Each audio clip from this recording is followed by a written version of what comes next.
Hey, welcome to Guitar Knobs, the guitars, gear, noise, and nonsense podcast, hosted today by these knobs. Jared Brandon. Whoa, you really let us have it with that, didn't you?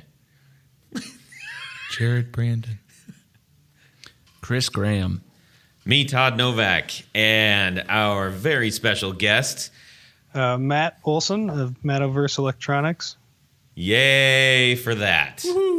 That is our special guest this episode, everybody. I told you on Instagram we had some super special guests coming on, and I'm delivering. That's what I'm doing right now. Get back over there. You just rolled over. You almost rolled over my toe. You pointed something, and I wanted to look. Oh, yeah. Just for your edification, the fellow that we have on the line across the way makes some really awesome pedals, and he's got a very unique approach to them. You may have seen his work. It's kind of weird. Your work is kind of twofold. You make pedals, but your work is also now, I think, recognized uniquely on Instagram because of your video backgrounds, which is really cool. Yeah, I try and look at it more as an art project to a certain degree. Yeah, well, it's coming through, and that's one of the things when I first saw your posts on Instagram, I was like, "Whoa, wait a minute, this is cool." And then I found out about then I was like, "Well, let me see what the pedals are about." And then I was like, "Whoa, wait a minute, these are cool." So, without further ado, we're going to get right into this. We hope everybody's having an excellent day, whether you're driving in the car, listening at home, listening on a plane. I don't know. I could go down the rabbit hole there. Let's get into what is going on in our music universe today. I'm trying to talk. I was talking like that on purpose because one of my favorite podcasts is Men in Blazers. I'm a huge Premier Soccer fan, and Davo, for whatever reason, when he gets ready to talk about something, he makes it a point, and he talks like he's very staccato. And I was like, It seems like a trick, so I'm trying it. Is it working? Oh, yeah. I don't know. It got my attention. Maybe they're listening. If Davo and Raj are listening, I love you guys. Oh. Anyways, they're probably not, but that's okay. Also, real quick, big shout out. We sent something over to Mark Marin, and hopefully we sent him a shirt. Hopefully he likes it. Says something on one of his podcasts. He probably looks really sexy in it. Awesome. Maybe he cut off the sleeves. Yeah. I think he'd be like a sleeve cutter offer, maybe just around the house. He might be a sleeve cutter offer. I'm not really sure. Anyways, great podcast, the WTF podcast from Mark Maron. It's been around for a while. Fantastic. Oh yeah. I like the Gallagher interview particularly. Oh, it's an early one, but it's awesome. Yeah, the early ones are harder to find now. I mean, they're still there. It's just you got to subscribe to all kinds of crazy stuff. All right, Jared, why don't you lead us off here? This week, I had the pleasure to kind of rehaul a guitar, beautiful guitar. It's an Epiphone. I put a whole new wiring harness in it. I put all new pickups in it, and the thing sounds just it's night and day from what it was. It had the Epiphone Electronics. They're not terrible, they're not bad, but we kind of stepped it up a notch and we went boutique. And it just turned the guitar into a tone machine. I love the way this thing sounds, and I'm sure the customer is going to be very happy about it. I hope so, too. I hope that customer is very happy, considering it's me. That's right. Wee!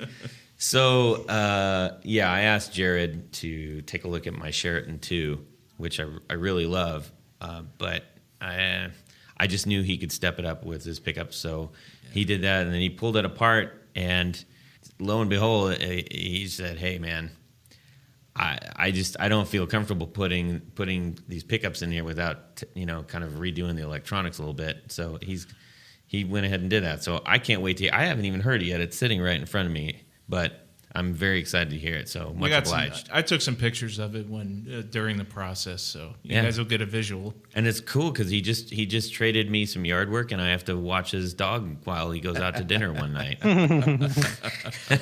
Yeah, that was very nervous laughter from Jared. So that's cool. So he did that. And guys, what we're going to do is we're going to do a full-on blog post about that process, because I think there's a couple things going on there. We've got a Populous brand, so Epiphone. We've got pickup changes, which is one of the biggest things you can do to change your tone. And you also have the electronics on it, which is sort of can be a dark magic to some. Yeah, it controls the pickups. I mean, the pickups what? go through the electronics. Yeah, it's a huge deal. On top of that, we were doing this through a semi-hollow body, which I didn't want to touch that with. I love working on guitars, and I looked at that F hole, and I just was like, F that hole. I don't want to mess with this. So let's hear from Matt. What have you been doing this week?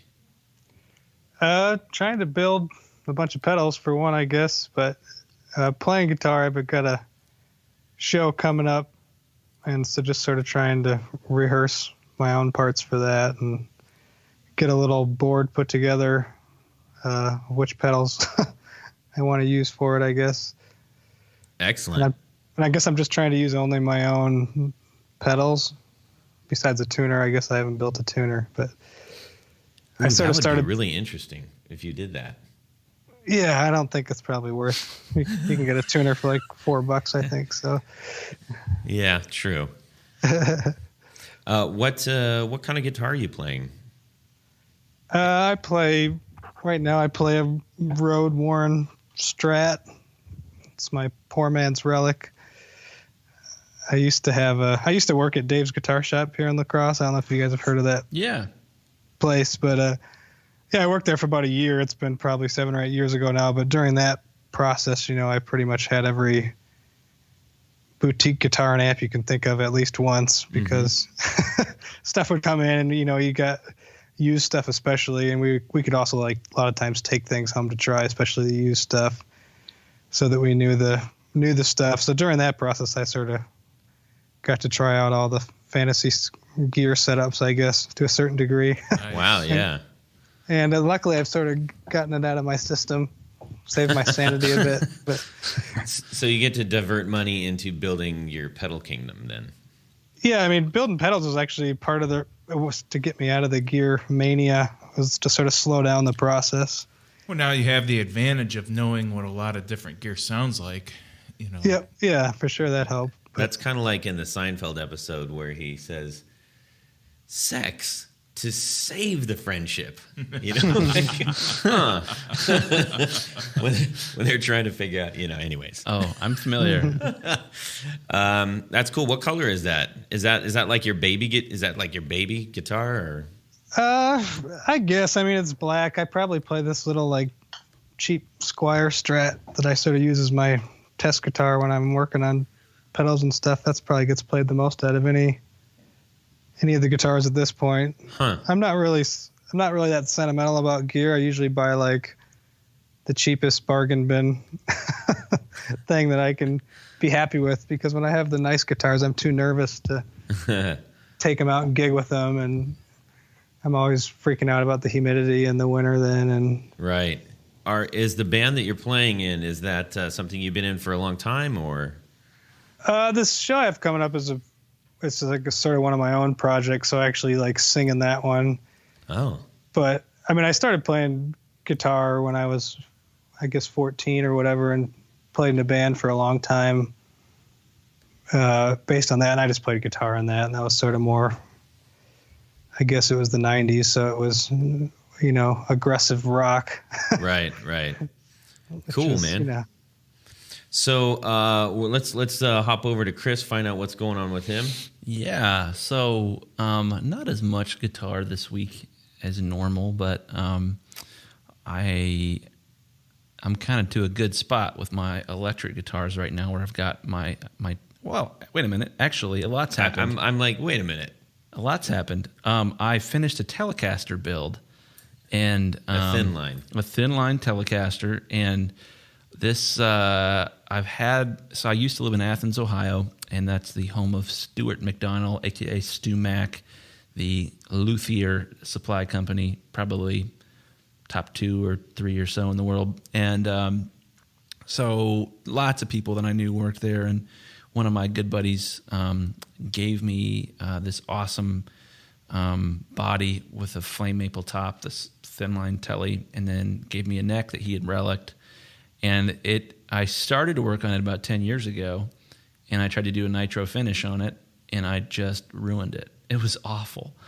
And so I sort of through the podcast, I've been getting back into, goofing around with guitars a little bit more than I was before, and decided I was going to go for it, and figured out that you can strip nitrocellulose off a guitar body if it's nitrocellulose. A lot of times it's poly or something. Yeah. And just with acetone, a.k.a. nail polish remover, which you can buy for like $3 a quart at the hardware store.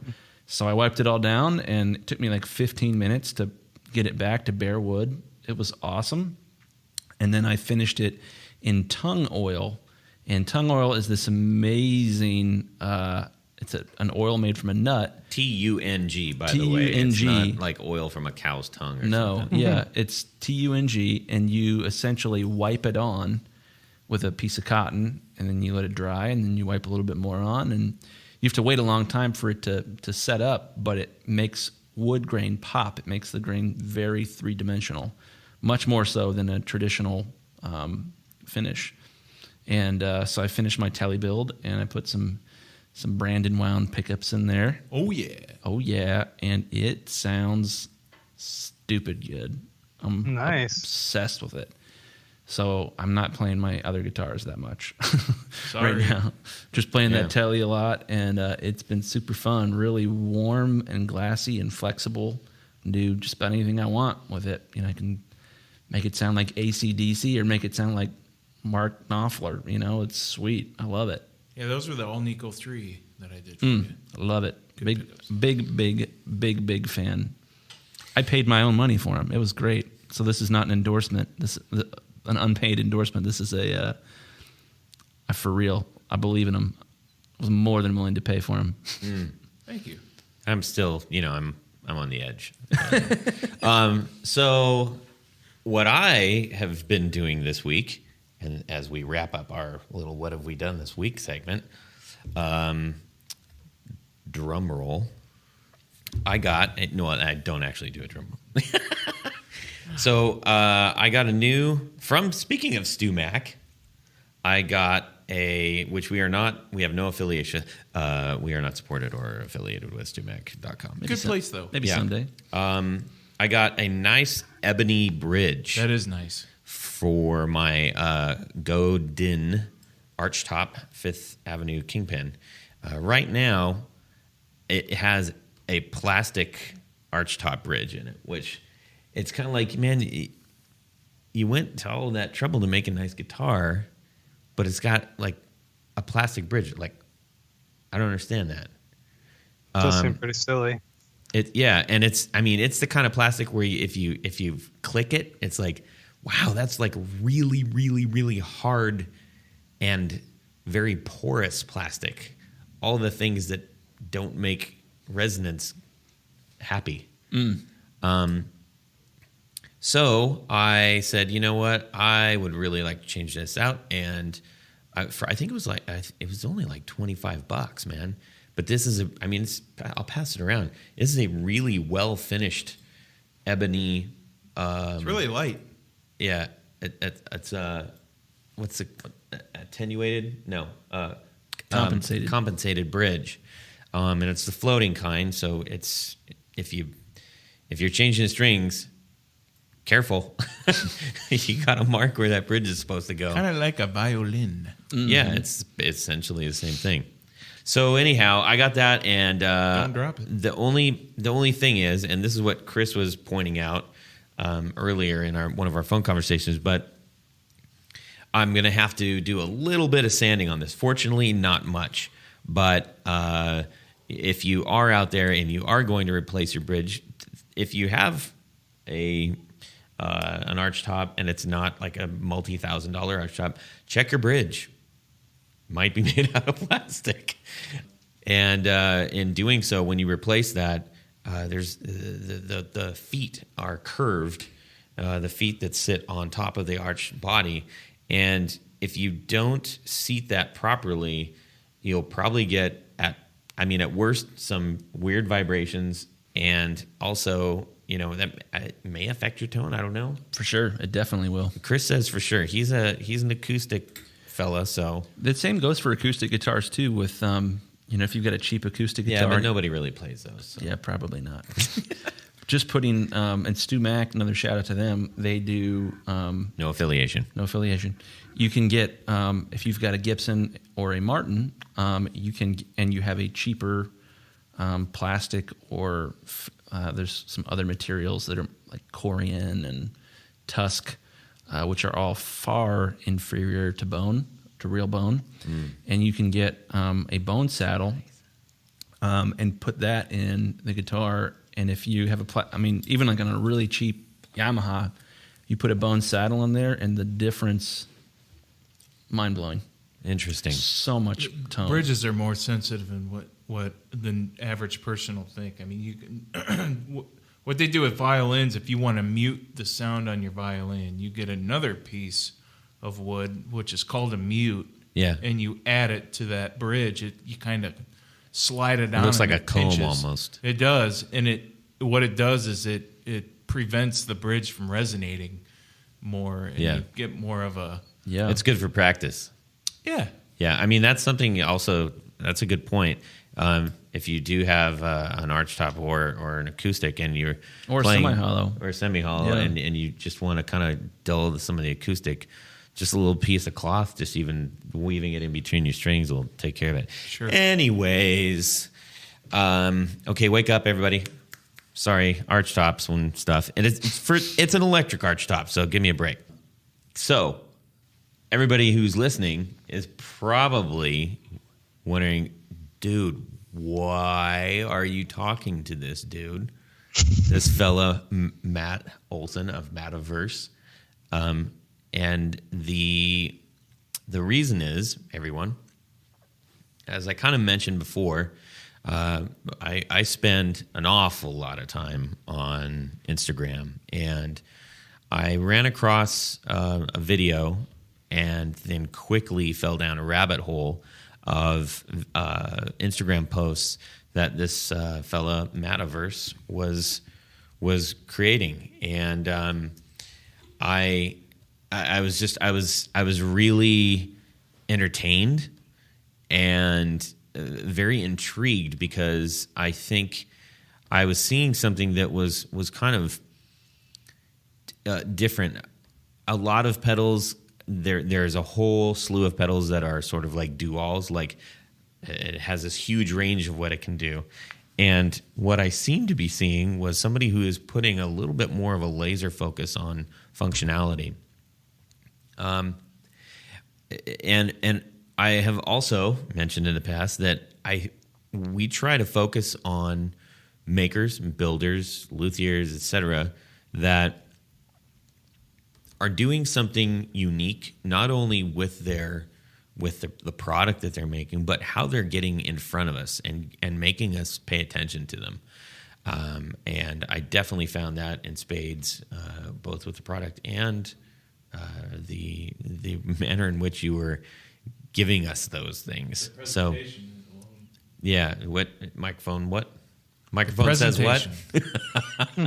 Yeah, exactly. So I wanted to get Matt on here and have him tell us about his approach, how he got started in guitar, what point he decided to get into pedals, and talk a little bit about his approach, which is pretty unique. So, without further ado, Matt Olson of Mattoverse. Okay, well, I mean, thanks for all the kind things you said. I appreciate the feedback. Sometimes on the internet, you put stuff on there, and it's hard to really gauge if people are, you know what I mean? Like, Yeah. the engagement is somewhat superficial because it's not that hard to click the like button or whatever it may be. Yeah. But I appreciate the kind words. I mean, as far as how did I get to making pedals, I don't know how far back you want to go. Well, how did you decide that guitar was a thing for you? I mean, I guess that goes back to like, junior high. A buddy and me, used to spend a majority of our time playing Game Boy or video games. You know what I mean? Uh-huh. As you do at that age. And then, he had an uncle that played guitar, and they had some sort of a bit of a more musical family than mine was, but he suggested we get guitars, so of course we did, as a lot of teenagers do. Got our PV guitars and our PV amp at the local music store, and started hammering away trying to learn grunge music, Pearl Jam and Nirvana primarily, but all the stuff sort of around that. And then we played in that group, and eventually his younger brother joined the group. And anyways, that's what got me into guitar. But then through that, we toured around, out of high school, we sort of got a record deal at a sort of an imprint on a label out of New York, and got a chance to tour around for a couple of years and play with some of the bands we liked in the 90s, opening for them, like Days of the New or Live or Seven Mary Three, sort of a lot of the bands we sort of grew up covering. I guess at that point, it was the early 2000s, so they were more on their we're going to play the hits tour to try and keep making some money. But, so music was a pretty big part of my life, but I didn't start building pedals at all until the last few years, and I'm 35 now, so... So at what point did you... Maybe I'm getting off track of it because it's such a long past. No, that's cool. You said do you remember what your first guitar was? Oh yeah, I had a Yamaha Student Electric that I bought with paper out money. I bought from my brother's friend at college that he had bought, and he had an old little PV backstage combo or whatever, back when they really looked like truck bed liner. Right. Yeah, I've had a couple of those too. Yeah. My buddy has one of those Yamahas as a starter. Yeah, and he it's sort still of has it, and we're almost 40 years old. See, that's pretty cool, I think. I never really hung on to it. I always thought I sucked at the first years because of that guitar, and then one time my buddy's uncle came and played it, and I was just like, oh, God, it's definitely not the guitar. Well, you could set it up, and it's actually a decent guitar, Oh, yeah, no, I'm nice just saying, guitar. I was trying to blame the guitar, and the guitar wasn't the course. problem. It was that I couldn't. I'm still doing that, man. Well, that's why I got new pickups, because I'm like, I sound like crap. I must need new pickups. So is there anybody in particular that made you want to start playing guitar? Did you have an influence, or did you hear somebody, an album or a tape or something where you're like, oh my gosh, I got to figure out what that feels like? At first, my buddies and I were big Pearl Jam fans, so we'd tape them on Saturday Night Live and watch it over and over. And Nirvana, of course, too. As far as guitar specific people, I got pretty big into, Stevie Ray Vaughan when I was a teenager, like a lot of young guitar players do, I guess. And we got pretty obsessed with him, and trying to, I had a SRV Strat, Wow. And I'd try and play Texas Flood for hours in my bedroom poorly. But you tried. I didn't have the finger strength, but yeah, I was big into that. We were playing around in the band, playing 4-hour cover shows all during that time. So it's always good to fill time playing more solos in the key of E over sped up Eric Clapton songs. But so you started making pedals, and give us a story behind that. Where did you start and why? Yeah, the pedal building started, I guess it's only been probably a few years ago. I'd always been wanting to learn about it, and had sort of gotten books and stuff in the past and just could never make any progress. I guess went as far as buying those kids circuit sets that basically just push together with plastic, I'd tried those years ago and didn't really hook up with anything, but the Radio I sort of Shack got ones, right? The Radio Shack, Yeah, exactly. Everybody sort of had those kits when they were kids or whatever, but never really, took in with me. I never really felt like I got it. And then, over the years, I got sort of big into synthesizers and analog synths and bought a bunch of those to play with. And then, I was sort of just going crazy because I sort of traded the guitar fix of trading guitars and amps and all that stuff for like doing that with synthesizers then. And then I ended up sort of getting this old analog synth at a pawn shop. Then I had a tech I know fix it up, and I made like, $2,000 selling it. And I was like, all right, instead of just like buying another synth and then just sort of like trading all my money away till I'm back down to the Casio keyboard, like I'm going to like use this money to like try and fail at building stuff. You know what I mean?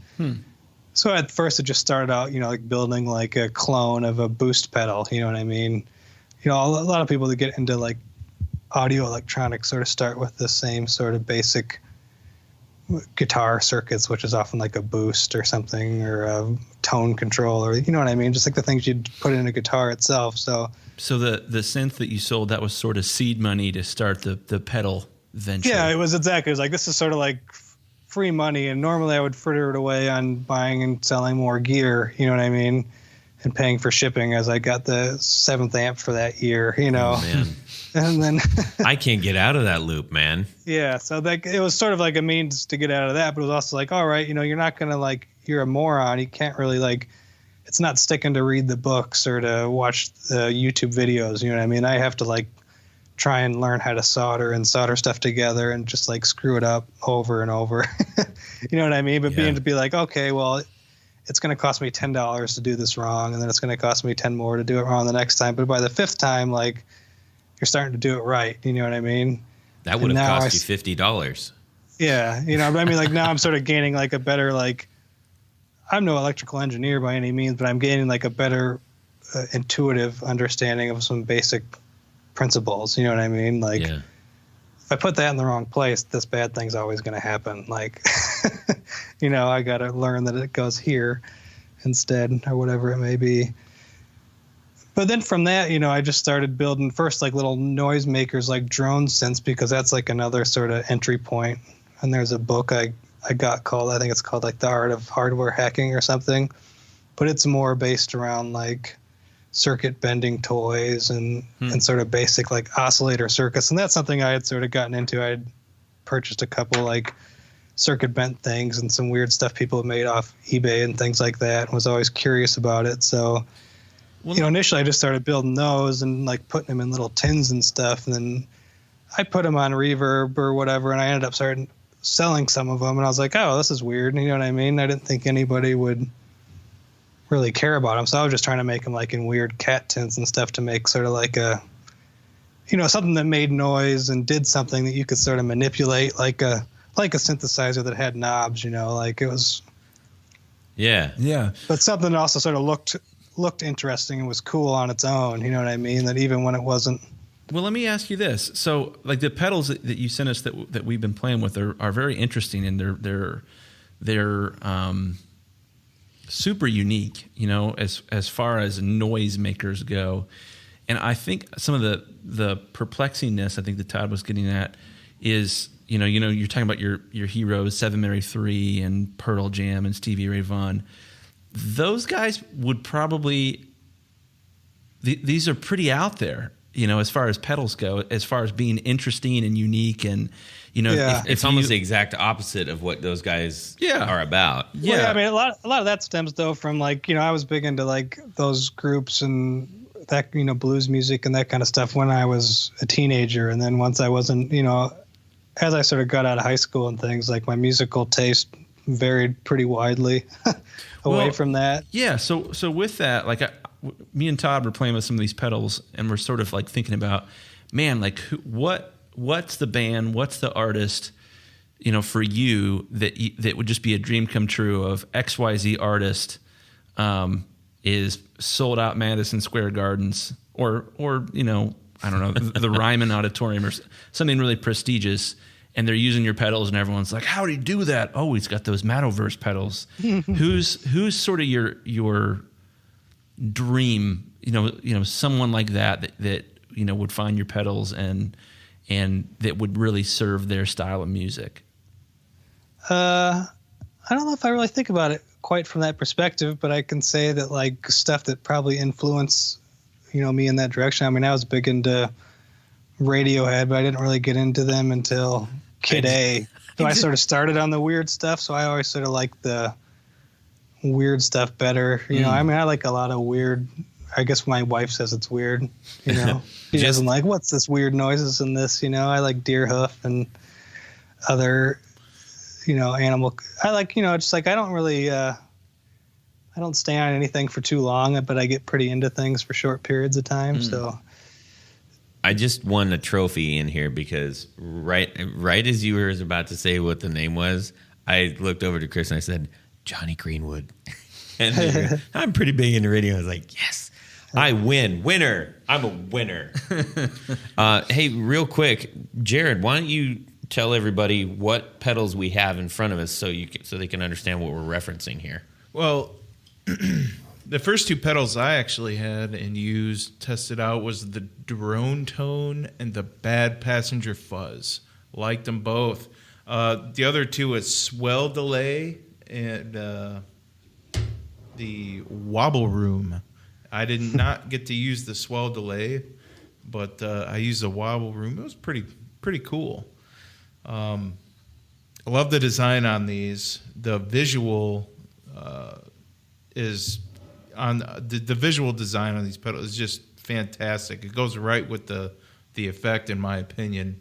They kind of feel like the pedal, which I think is cool. That's a thing. The lights, the knobs, pretty user friendly too.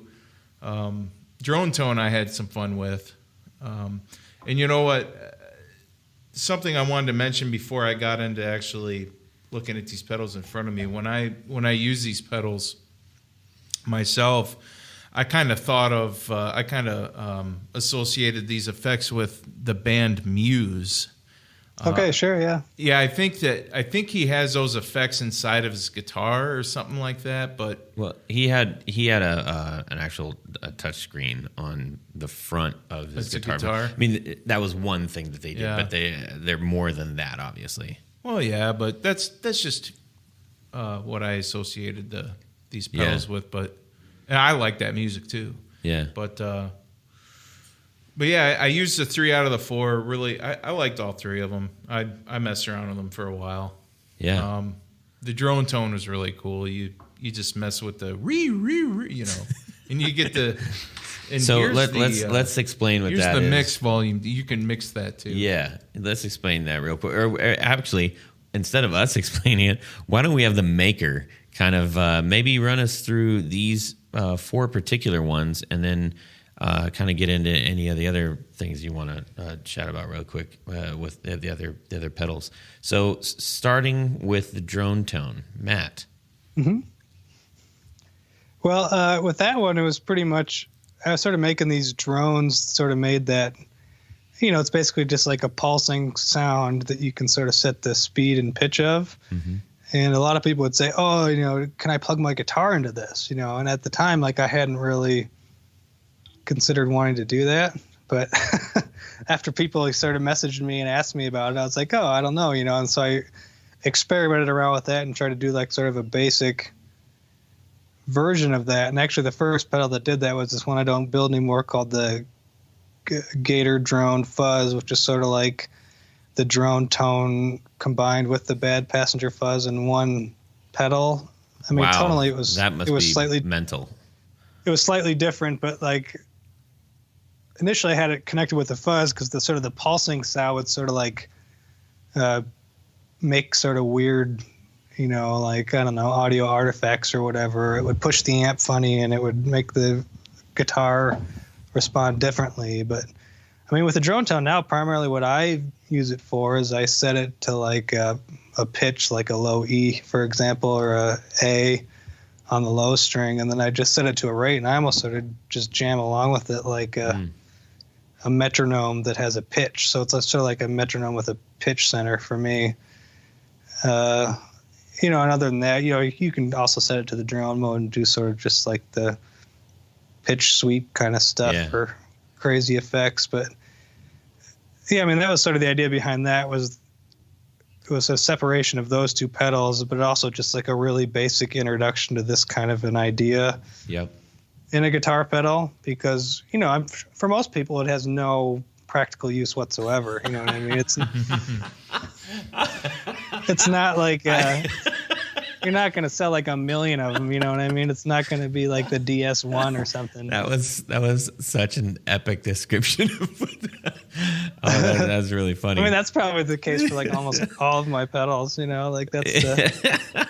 I don't have any illusions of being like because I mean, honestly, I think there's so many builders out there that do like the classic guitar pedals, sure. Like so good that it's like, you know what I mean? Why would you bother trying to make a better this? Because they've already done it 5 times. Like people that are like, not only like the big players like Boss and stuff who have like a team of engineers in Japan that have, been being engineers for their whole lives.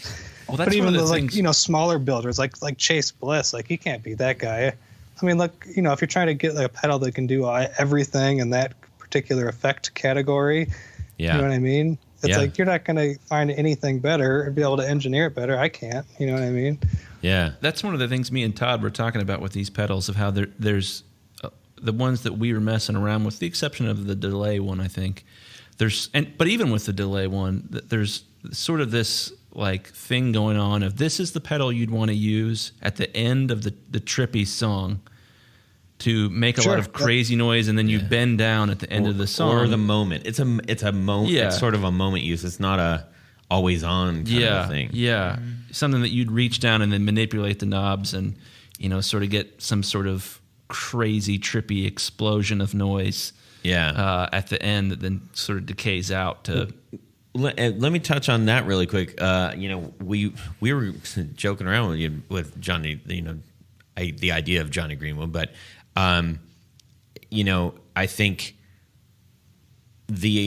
what I've seen a few times in shows lately is I've seen the pedal boards on a pedestal. It should be called a pedal stool. Oh man, I'm gonna make a new product. It's just a pedal board on a stand. It's called the pedal stool. Damn it! It'll elevate your musical talent to whole new levels. Whoa. Yes.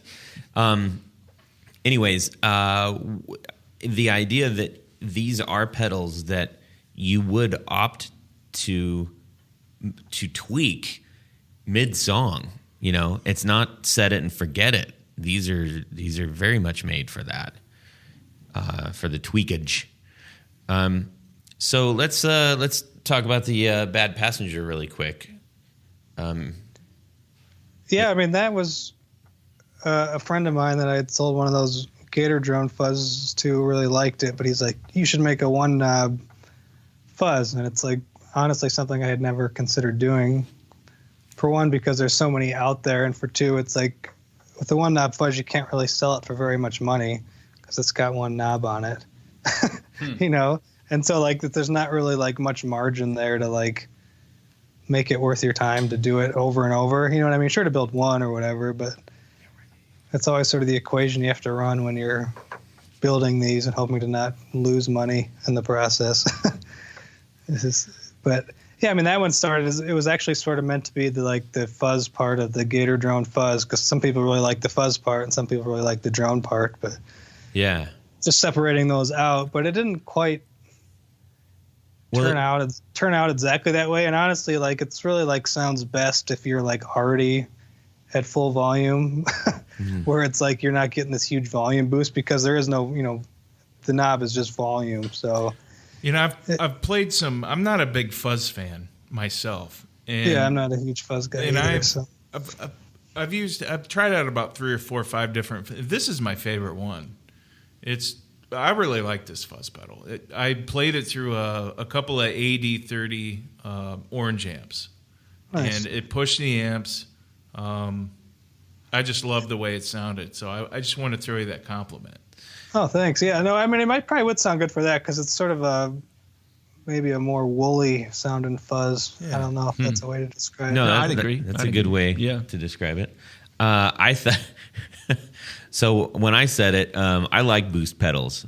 I'm a fan of them. I'm actually working on some myself, and so I saw this and I was like, "Ooh, let's see what this boost pedal does."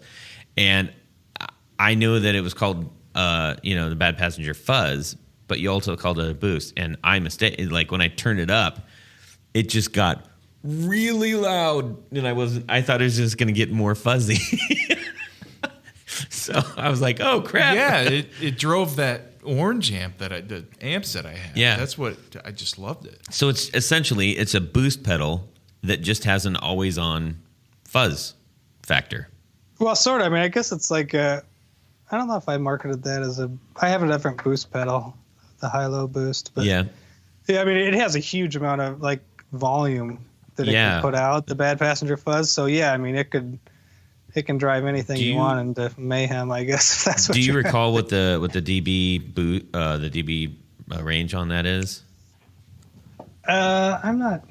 I don't have that one rated in dBs so much, just because like it's always distorted to be, you know what I mean, for the most part. So okay, that's why I sort of saw it more as a fuzz. But I mean, I guess whatever the maximum number of dBs you could output out of a pedal once. That's what you should actually just put on the website, is like the maximum number of dBs you can put on a pedal at once.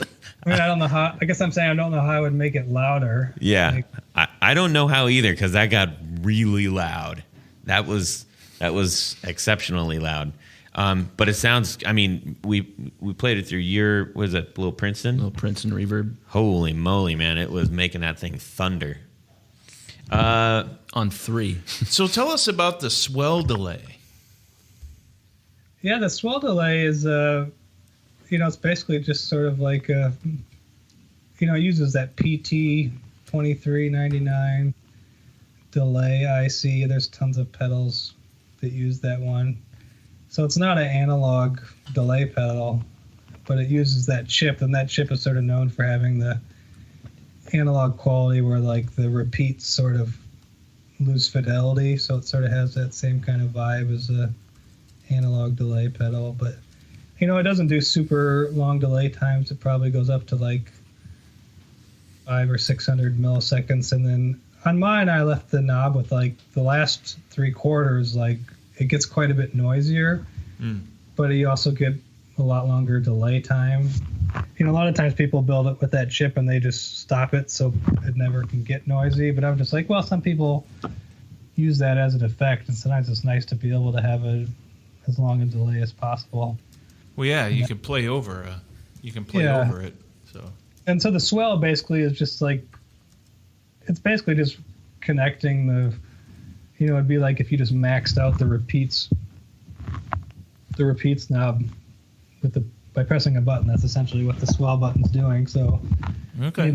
Anybody who's played with a delay pedal knows that when you like crank the repeats all up, it like flies off into that's awesome self-oscillation. But by having like the swell rate knob, I'm not sure if that's a good name for it, but you can sort of set how fast that connection gets made to a certain degree. So at longer times, that takes a longer time for that to ramp up. So a lot of times I use that now, like if you're playing out of a part of a song, a chorus, for example, like on the last chord, I'll step on the swell, and sort of as you're chugging through that, 4 or 8 times, I'll let that build up, and then it'll sort of decay into the next. That's what that's exactly how I was using it. Yeah. So, you can also set it, depending on where you have the repeats knob and the delay time set, you can make it sort of come up really quick and short too, and you can sort of do some fun things with that.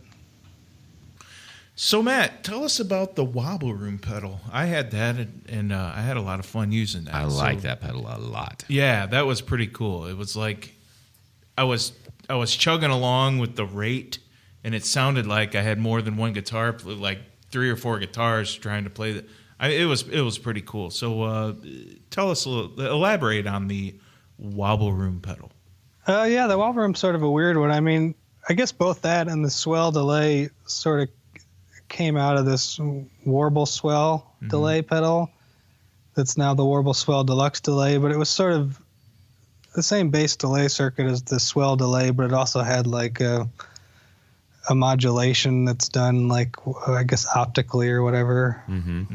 And then I realized like the certain parts of that I liked, but when it was connected to the delay, you know, it just like couldn't do certain things that I knew it could do if it was on its own. So that's sort of a separation of those two into like, you know, sort of setting up the knobs and the tapers and things to focus on the areas I wanted to. And part of it too with the wobble room is I wanted it to be able to do like really gross depth or sort of sweep, you know what I mean? I guess if that makes sense. I wanted to be able to really go off the rails, because a lot of times I'll get a chorus pedal or something like that, and it can never really get like super gross, and it seems like a lot of the sound change is only like in the last tiny bit of the knob turn or something. And I don't feel like I'm getting like a huge effect, you know, like I can't. So I guess it's just like, and also because I wanted to, part of the goal of building pedals, I wanted to like build all the pedals that I would want instead of buying them. Right. So it's like I wanted to have a vibrato or chorusy type pedal.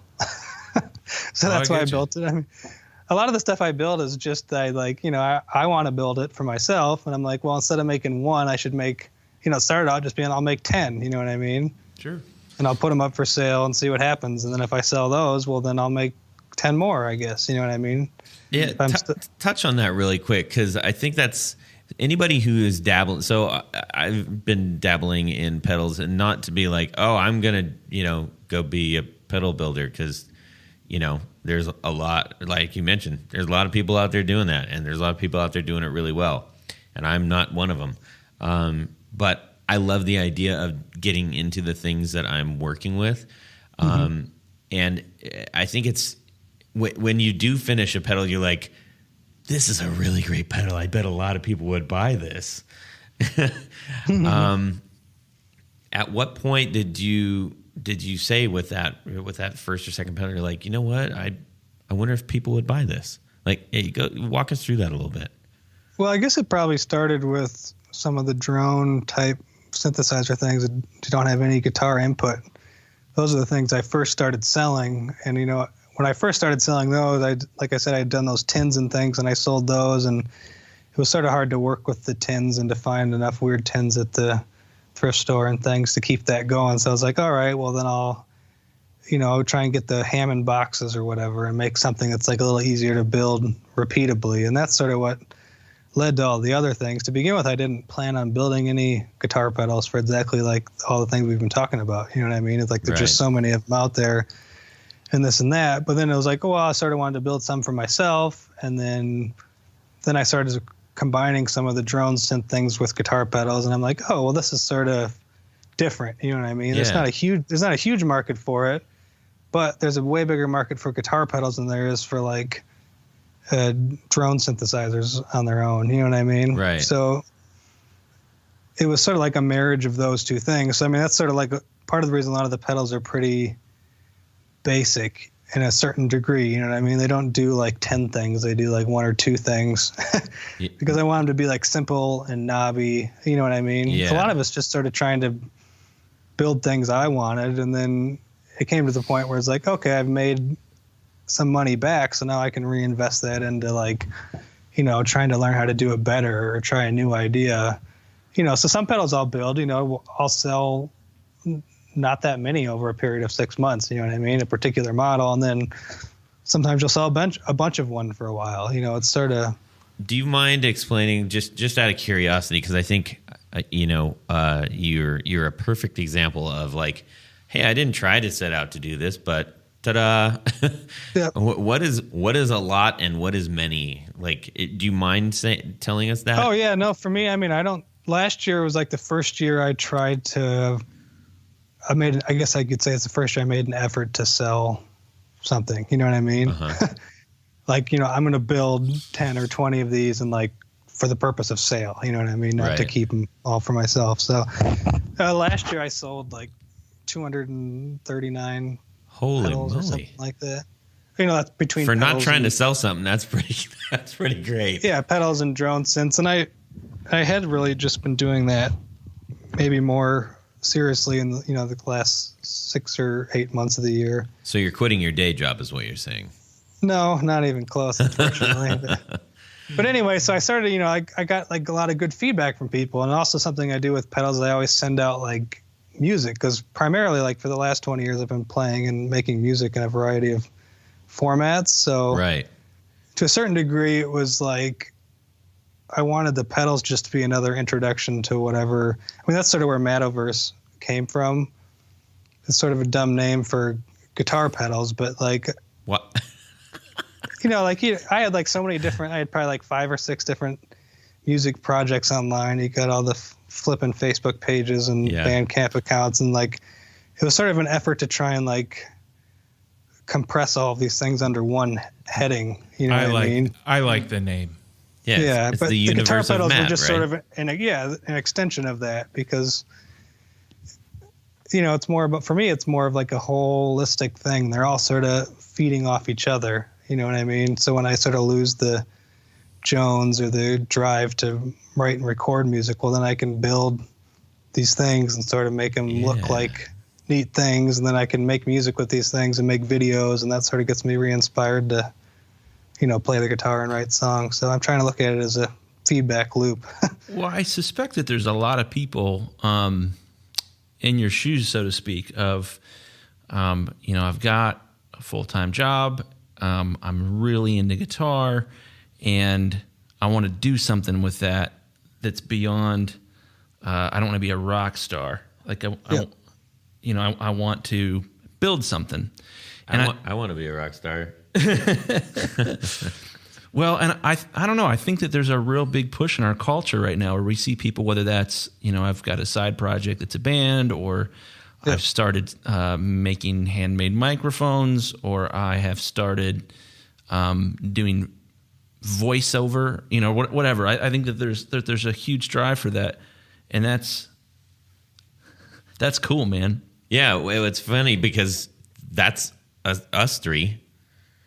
All 4 of us on the podcast right now are all suffering from that, or not suffering, but It sounded like in your guys' introductions or whatever, what you've been up to in the week, like that you're all involved in making or working on stuff. I mean, I think a lot of it for me comes down to like wanting to work with my hands. I don't know what you guys do for jobs, but mine is like in front of a computer, like typing into spreadsheets, basically. You know what I mean? It seems like a lot of jobs are technology based. So a lot of it for me was wanting to like make things that I could touch. I've worked in factories, like machine shops and stuff too. And it's like, essentially you're just making the widget with a different tool. You know what I mean? You're just like taking something and making it look like something everybody wants it to look like, whatever that may be, whether it's a widget or a spreadsheet or a report or blah, blah, blah. Well, I think that's something that we're seeing just in our culture of like, I want to do something. It's rock, and it needs to be productive. You want to make, I think a real drive, and I think even for us with the podcast of like, there's and everything else. Yeah, there's a satisfaction, like, sweet, that's in the can, that's out there, that's a thing. Well, we're removed. We've become much more removed from from producing things, from making things, from craft. And I mean, over the last couple of years, almost every major corner of our lives and culture has been a boom of craft. Like, you want soap? Holy moly, there's 100 people that are making handmade soap. Yeah. You want paper towels? There's some in the bathroom. But if you want, there's nothing that isn't handcrafted now, which is really cool. Yeah. Well, I think it's maybe some of that's a rebellion against like the Walmarts of this world, but yeah, that there's something like inherently kick-ass about I made this with my hands, and it's special and unique, and there's a story there, and it for guys like us, it makes noise. Yeah, that's cool.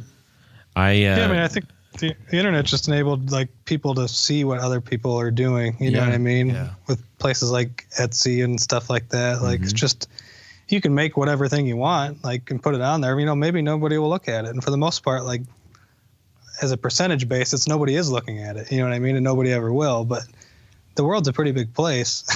Yeah. There's a lot of people that end up being almost like into the exact same things that you're into in a strange way. Yep. Well, we're hoping to connect with them all the time.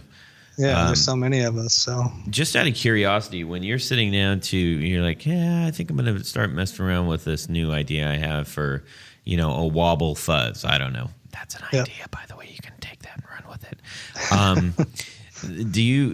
Are you sort of, I guess, a traditionalist as far as like, well, I better sit down to my breadboard, or like, how do you go about like with your initial exploration? Are you a pen and paper guy? What happens? It's sort of a little bit of both. I mean, I definitely need the breadboard to see if it's viable. That's for sure. Mm-hmm.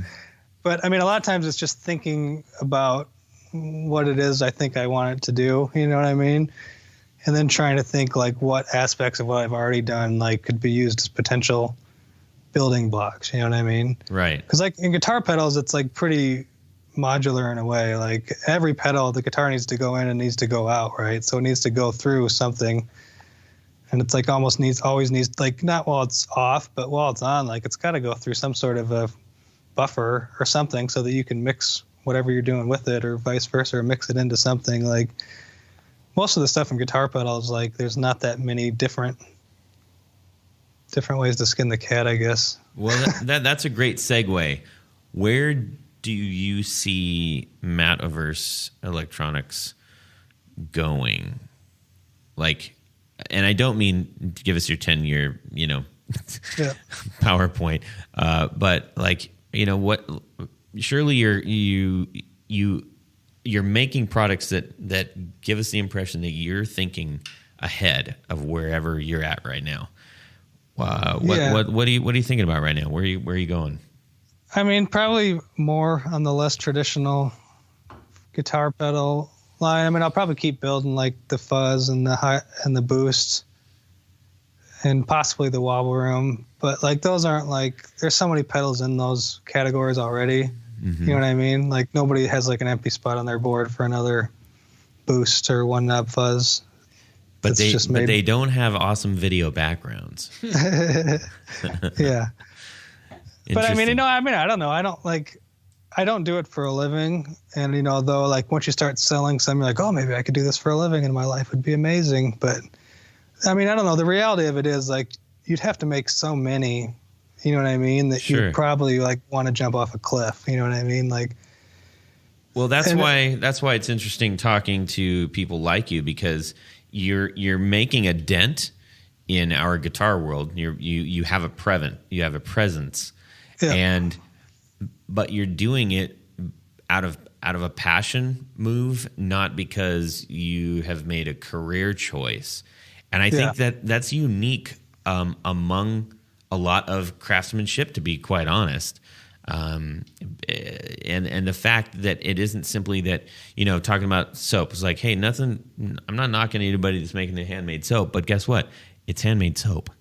And you're not going to innovate, likely.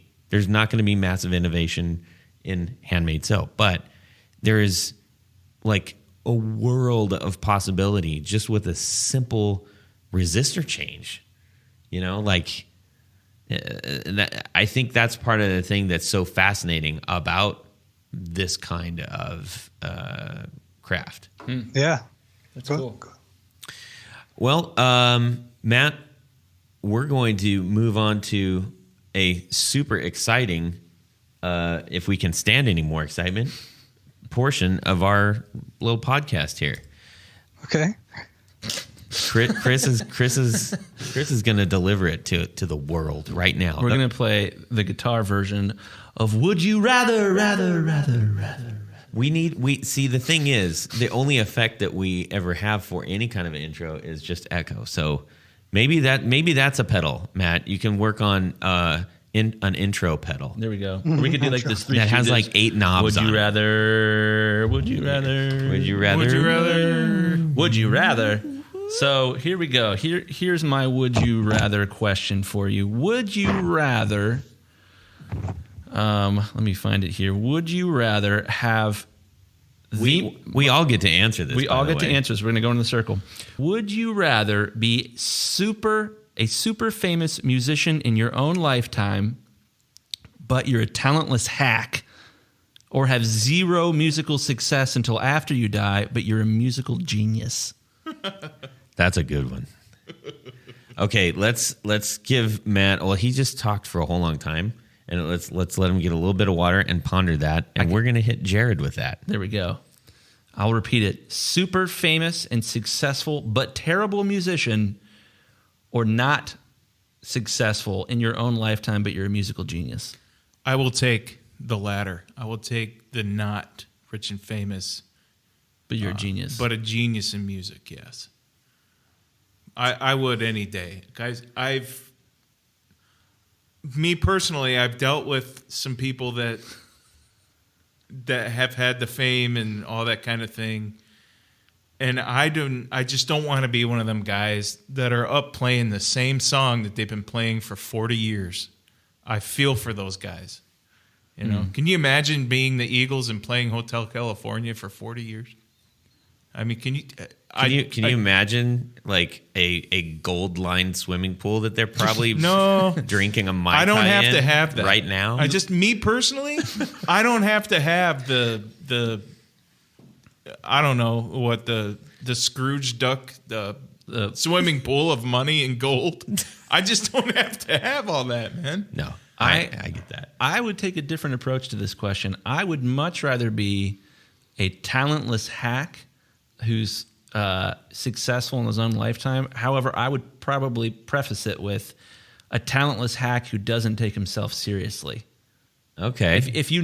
If I knew I was a talentless hack and then it was just ridiculous that I was like, had one hit wonder, a bunch of hits, but they were all terrible. Well, that's the James Franco effect. Yeah, exactly. Where he's like, I mean, whatever. But it's hilarious. Yeah. So he is kind of a genius, actually, in doing that. Matt Olson of Mattoverse.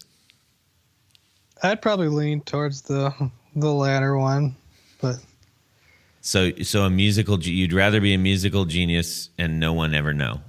Yeah, I mean, I think for me it probably comes more down to like the experience during life. You know what I mean? Mm-hmm. Because I think a lot of people that are famous, whether they're talentless hacks or not, like aren't really like necessarily enjoying it necessarily that much more than the guy that never gets any attention. Yeah. Like the struggle, I think, or whatever, like the trying to write a great song or whatever it may be. Like, I think that sort of is a never ending.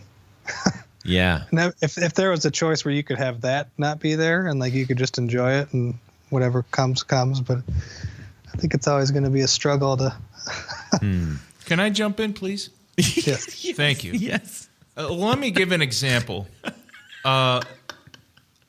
Because him and I are kind of on the same line here, you know, the same. The name's not coming to me. Not Steve Martin, but Steve Winwood. No. George Martin. What about Martin Lawrence. What about Bob actor? Bob Hope.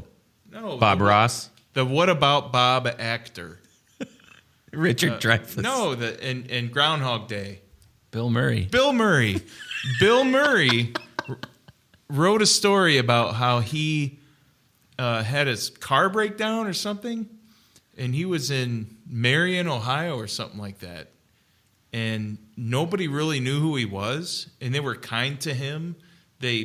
Somebody found him on the side of the road, took him into town. They went to a local diner. Nobody came up to him and approached him and said, "Oh, Bill Murray, give me your autograph." Blah, blah, blah.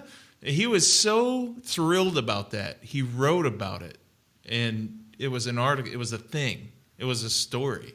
Huh. He was so excited about it. He threw Marion, Ohio, a bone and complimented them for not, you know what I mean? Just flocking around him like, flies on poop. Well. All right, I'm just going to play devil's advocate. I'll take being a talentless hack and getting the payoff for it. Okay. I've spent most of my life being a talentless hack and not getting paid for it, so I might as well try the other side. You know what I'm saying? Yeah, that's what I would do. I mean, why not? It'd be fun to try it. But people would be talking about you like, man, that guy is talentless, and he's a hack. But everybody's going to know. But I'd be swimming in my gold line swimming pool, and I wouldn't care. As long as you were okay with people. And I could buy thinking so you were a many hack. guitars You're and millions of. I had so many pedals, so many knobs and pedals. You know, I've been privileged to have a lot of guitars and a lot of equipment. You have some pretty nice stuff. Dude. I do, and I just don't have the desire to get more anymore. I'm satisfied. We have to fix that. Nah, We have to fix that. I'm just kind of satisfied with the gear I am. But I will talk about gear all day. I love talking gear, man. Well, that's where you and Matt seem to be very akin. Would you say so? Yeah, I think so. Yeah. I mean, I'm probably like, you guys probably caught me at like my least gear obsessed phase of my life. Because if you would have talked to me like 2 or 3 years ago, like I could go on forever about any gear related nonsense. Well, speaking of gear related nonsense, our gear related nonsense time is up. And we're going to say adieu to everyone. We're so grateful, Matt, for joining us. And we hope to hear a whole lot more about the new stuff that you're doing. Please keep us informed. And guys, do you have any parting words for Mr. Olson, a.k.a. Mattoverse? Thank you for doing what you do. It's a lot different. And it's fun. Yeah. And so you can check out Matt's stuff at mattoverse.com. And make sure if you're not following him on Instagram, you do so because it's a kick. It's a hoot. It's a holler. I just want to say thanks for having me on. It was good to talk to you guys. I wish I could have seen you the whole time. I think it would have been. Yeah. I agree. It would be super fun to do that. To those who are listening, we're doing this over Skype, and we had a little bit of time to hang out on video for just to get sound check. But in order to make sure that we have the best connection we can, so that you get the best audio quality we can. Yeah, you're not eating up your bandwidth. Yeah, so we try to do that and make sure we get the audio. But you're not too dang far away. I'm sure our paths will cross at some point. Yeah, no. Thanks for having me on. I appreciate it. I mean, thanks for getting interested in my weird nonsense videos and my terrible noisemakers. I appreciate it. Yeah, absolutely. and throw it one if you can. If you want to go up on the Facebook, the Guitar Knobs group and share some of the music that you're doing, that'd be really cool too, man. Yeah, sure. I can try and do that. Cool. I mean, I try and link everything in through Mattoverse. I'm not a me pusher, as they say. If people want to check it out, then they're definitely welcome to. But I get it. Well, maybe we'll do that for you then. How about that? Okay, if you want, that's up to you. All right, Matt. Thanks a lot, and subscribe.